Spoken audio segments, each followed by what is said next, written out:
மீண்டும் பத்திரிகைகளோடு சந்திப்பதில் மகிழ்ச்சி. இன்றும் தாயகத்திலிருந்து வெளியாக இருக்கும் உதயன் விளம்பர தினக்குரல், ஈழநாடு மற்றும் காலை முரசு ஆகிய பத்திரிகைகளோடு உங்களை சந்திக்க போகின்றோம்.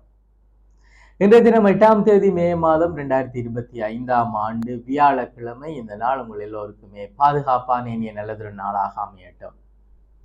தேர்தல் நடந்து முடிந்திருக்கிறது. மிக பெரும் படிப்பினைகளை அரசியல்வாதிகள் சந்தித்திருக்கிறார்கள். அரசியல்வாதிகள் மட்டுமல்லாமல் அவர்களை அனுசரித்து செல்லக்கூடிய அல்லது கண்மூடித்தனமான ஆதரவை வழங்கக்கூடிய தொண்டர்களும் பல படிப்பினைகளை கற்றிருக்கிறார்கள். இந்த தேர்தல் மக்களால் நன்கு யோசித்தெடுக்கப்பட்ட முடிவு. இந்த தேர்தல் முடிவுகள் என்கின்ற ரீதியிலே பலரும் தங்களுடைய கருத்துக்களை தெரிவு செய்து வருகிறார்கள் அல்லது தெரிவித்து வருகிறார்கள்.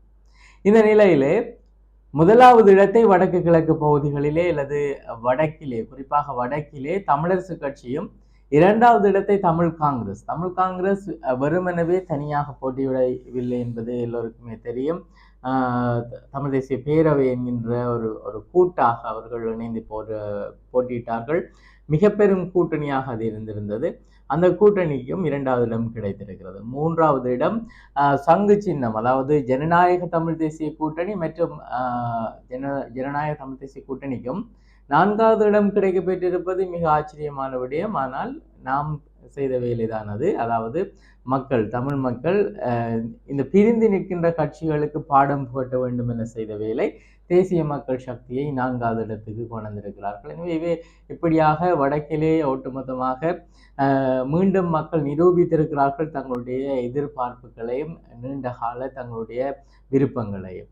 இதனை சரியாக பயன்படுத்த உரியவர்களை அழைத்து கொண்டு நாங்கள் பத்திரிகைக்குள்ளே நுழையலாம். முதலிலே உதயன் பத்திரிகையின் தலைப்பு செய்தியாக கொடுக்கப்பட்டிருப்பது உள்ளூராட்சி தேர்தலில் அதிக சபைகளை வென்றும் அரசுக்கு வாக்கிலே வீழ்ச்சி.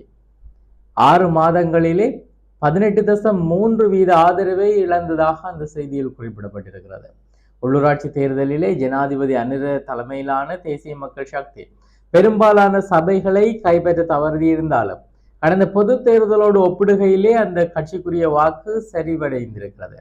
இதன்படி 18.3% வாக்குகளை வெறும் 6 மாதங்களுக்குள்ளே தேசிய மக்கள் சக்தி இழந்திருக்கிறது.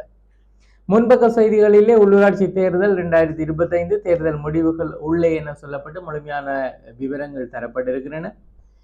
அதே நேரத்திலே பாகிஸ்தான் மீது இந்தியா தாக்குதல், வெடித்தது நேரடி மோதல் என்கின்ற விடயம் சொல்லப்பட்டிருக்கிறது. அவை குறித்து நாங்கள் விரிவாக பார்க்கலாம். காணாமலாக்கப்பட்ட உறவுகளை தேடி 3000 நாட்கள் கடந்து போர் என்கின்ற விடயம் சொல்லப்பட்டிருக்கிறது. பெற்ற உள்ளங்களினுடைய மன உறுதியை எடுத்து காட்டுவதாக இந்த விடயம் இருந்தாலும் இந்த 3000 நாட்களாக அந்த பெற்றவர்கள் தவிக்கக்கூடிய தவிப்பையும் நாங்கள் உணர வேண்டியவர்களாக இருக்கிறோம். உலக வங்கியால் $1 பில்லியன் நிதியுதவி இலங்கைக்கு கிடைத்திருக்கிறது. அதாவது இலங்கையிலே வேலை வாய்ப்பு உருவாக்க மற்றும் தனியார் துறை வளர்ச்சிக்காக $1 பில்லியனுக்கு அதிகமான நிதியுதவியை வழங்குவதாக உலக வங்கி அறிவித்திருக்கிறது. இதே நேரத்திலே நிரந்தர அரசியல் தீர்வுக்கான ஆணை தரப்பட்டிருக்கிறது. வடக்கு கிழக்கு தொடர்பிலே சாணக்கிய நம்பி தெரிவித்திருக்கிறார். மின்னல் தாக்கி விவசாயி ஒருவர் உயிரிழந்திருக்கக்கூடிய துயர செய்தியும், தன்னுடைய வீட்டிலே வேலை செய்து கொண்டிருந்த போது ஒரு தொழிலாளி குறித்த மர அறிவு இயந்திரத்திலே சிக்குண்டு உயிரிழந்திருக்கக்கூடிய துயர செய்தியும் இன்றைய தினம் முன்பக்கங்களில் பதிவாகி இருக்கிறது. ஈழத்தமிழர்களின் உரிமையை விரைந்து உறுதிப்படுத்துங்கள், தமிழக முதல்வர் ஸ்டாலினிடம் பழநெடுமாறன் கோரிக்கை என்கின்ற விடயங்கள்.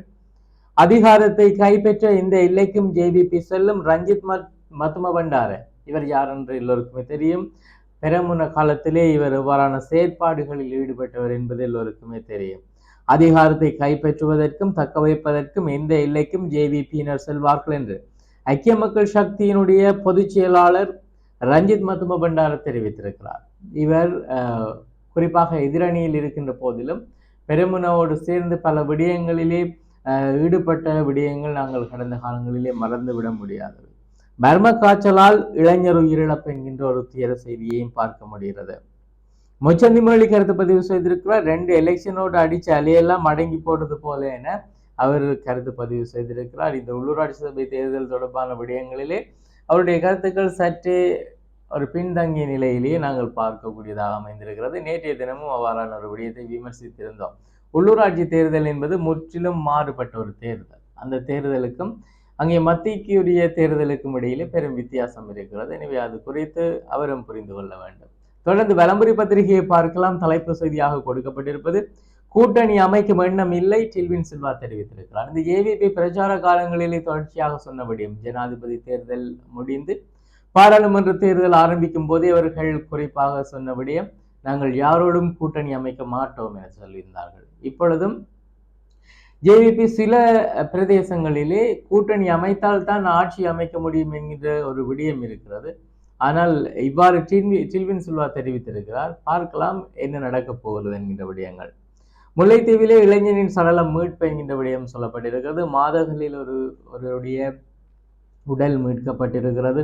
அரசுக்கு எதிராக வலுவான பொது எதிரணியை உருவாக்குவேன் என எதிர்கட்சி தலைவர் செல்ல இருக்கக்கூடிய விடயங்களும் பதிவாகி இருக்கிறது. உலக வங்கி தலைவருடன் ஜனாதிபதி கலந்துரையாடல் என்கின்ற விடயங்களும், இந்தியா பாகிஸ்தான் யுத்தம் ஆரம்பம், இந்திய ஆயுதப்படைகள் பாகிஸ்தானிலே குண்டுமலை, பாகிஸ்தானும் பதில் தாக்குதல் என்கிற விடயங்கள் சொல்லப்பட்டிருக்கின்றன. யாழ் மாநகர சபையில் ஆட்சி அமைப்பது யார்? மேஜர் தெரிவிலே இழுபறி நிலைமை ஏற்படலாம் என்கின்ற விடயம் சொல்லப்பட்டிருக்கிறது. குறிப்பாக இந்த விடயம் தொடர்பாக திரு சுமந்திரன் அவர்கள் தெரிவித்திருந்த விடயங்களை ஞாபகப்படுத்திக் கொள்ளலாம். நேற்றைய ஊடக சந்திப்பிலும் அவர் தெரிவித்திருந்தார். யாழ் மாநகர சபையிலே தமிழரசு கட்சி தான் ஆட்சி அமைக்கும், ஏனென்றால் நாங்கள் தான் அதிகமான ஆசனத்தை பெற்றிருக்கிறோம் என அவர் தெரிவித்திருக்கிறார். இதனிடத்திலே தமிழ் தேசிய கூட்டமைப்பாக நாங்கள் சாதிக்கக்கூடிய நேரம் இது என்று சொல்லியிருக்கிறார்.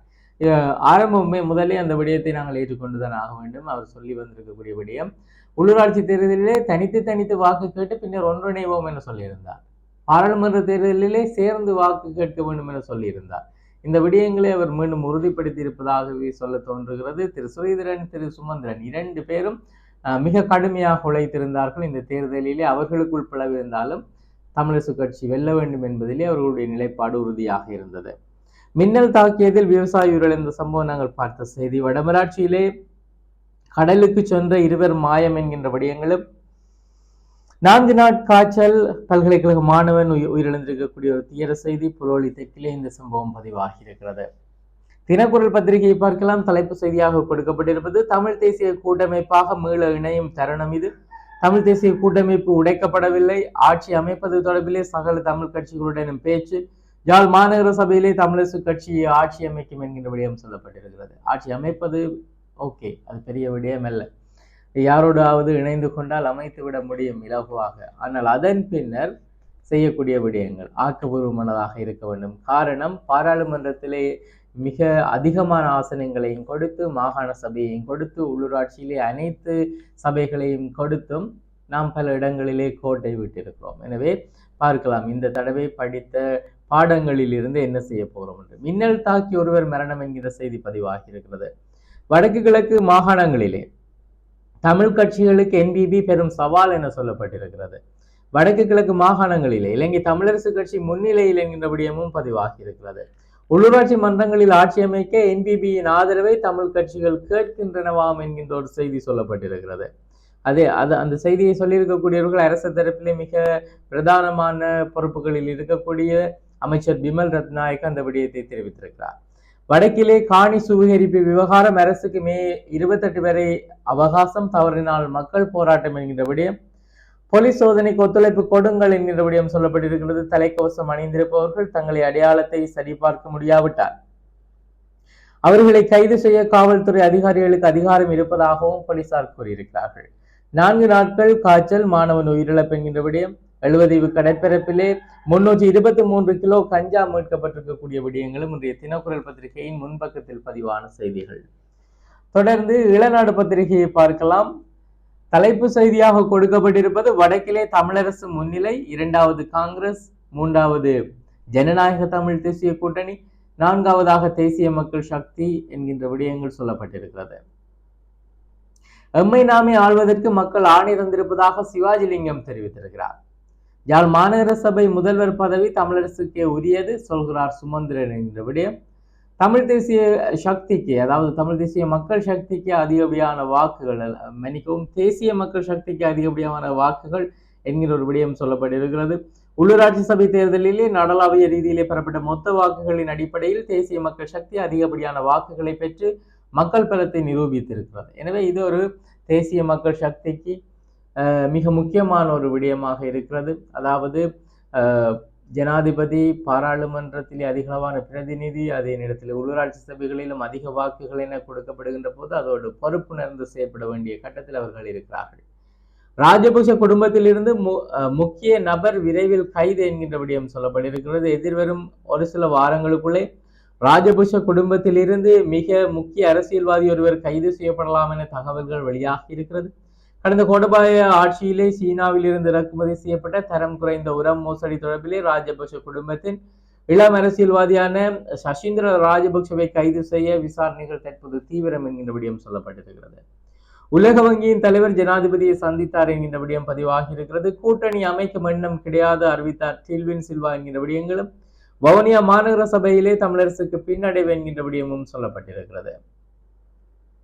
வடக்கு சபைகளிலே ஆட்சி அமைக்க அரசுடன் ஆதரவு கோரும் கட்சிகள் என்கின்ற விடயம் ஒரு கேள்விக்குறியோடு கூடிய செய்தி. வடக்கு கிழக்கு மாகாணங்களிலே எங்களுக்கு பின்னடைவு இல்லை, பெருவெற்றி என்கிறது தேசிய மக்கள் சக்தி என்கின்ற விடயங்களும் பதிவான செய்திகள். தொடர்ந்து காலை முரசு பத்திரிகையிலே நிரந்தர தீர்வு என்கின்ற எமது இலக்கு, வடக்கு கிழக்கு தமிழர் மீண்டும் இந்த இலக்குக்கு ஆணை வழங்கி இருக்கிறார்கள். விரைவிலே மாகாண சபை தேர்தலை அரசு நடத்த வேண்டும் என்று சாணக்கியன் வலியுறுத்தி இருக்கிறார். எதிர்கட்சிகள் ஒன்றிணைந்து போட்டியிட்டிருந்தால் பெரும்பாலான சபைகளில் வெற்றி பெற்றிருக்கலாம். தன் அறிவுரைகளை அந்த கட்சிகள் கேட்கவில்லை என ரணில் ஆதங்கம் வெளியிட்டிருக்கிறார். அவருடைய அறிவுரைகள் இனி கேட்கப்படாது என்கின்ற விடயங்கள் அவருக்கு இப்பொழுது புரிந்திருக்கும். 3 தமிழ் தேசிய கட்சிகள் வாக்குகள் இரட்டிப்பாக உயர்வடைந்திருக்கிறார்கள். அதாவது வீட்டு சின்னத்தில் போட்டியிருக்கக்கூடியவர்கள், சைக்கிள் சின்னத்தில் போட்டிட்டு இருக்கக்கூடியவர்கள், சங்கு சின்னத்தில் போட்டிட்டு இருக்கக்கூடிய அந்த 3 கட்சிகளுமே இவ்வாறு பெற்றிருக்கிறார்கள். மட்டக்களப்பு நகரிலே ஹோட்டல் உரிமையாளரிடம் 30 லட்சம் லஞ்சம் புடுங்கிய சப் இன்ஸ்பெக்டர் பணி நீக்கம் செய்யப்பட்டு தலைமறைவாகி இருந்த நிலையிலே கைது செய்யப்பட்டிருக்கிறார். வடக்கின் சபைகளிலே ஆட்சி அமைக்க தேசிய மக்கள் சக்திக்கு அழைப்பாம், கயிறு விடுகிறார் அமைச்சர் பிமல் ரத்நாயக்க என்கின்ற விடயங்களும் இன்றைய பத்திரிகையில் பதிவாகி இருக்கக்கூடிய மிக முக்கியமான செய்திகளாக அமைந்திருக்கிறது. நாளாந்தம், உதயன் விளம்பரி, தினக்குரல், ஈழநாடு, காலை முரசு ஆகிய பத்திரிகைகளோடு உங்களை சந்தித்து வருகின்றோம். பத்திரிகைகளை அடிப்படையாக கொண்டு செய்திகளை பார்த்து வருகிறோம். இந்த விடயம் நிச்சயமாக உங்களுக்கு பயனளிக்குமாக இருந்தால் இதனை மற்றவர்களுக்கும் பகிர்ந்து உதவுங்கள். நிச்சயமாக எங்களுடைய சேனலை சப்ஸ்கிரைப் செய்வதனூடாக ஏதாவது ஒரு வழியிலே எங்களுக்கு நீங்கள் உதவ முடியும். நன்றி.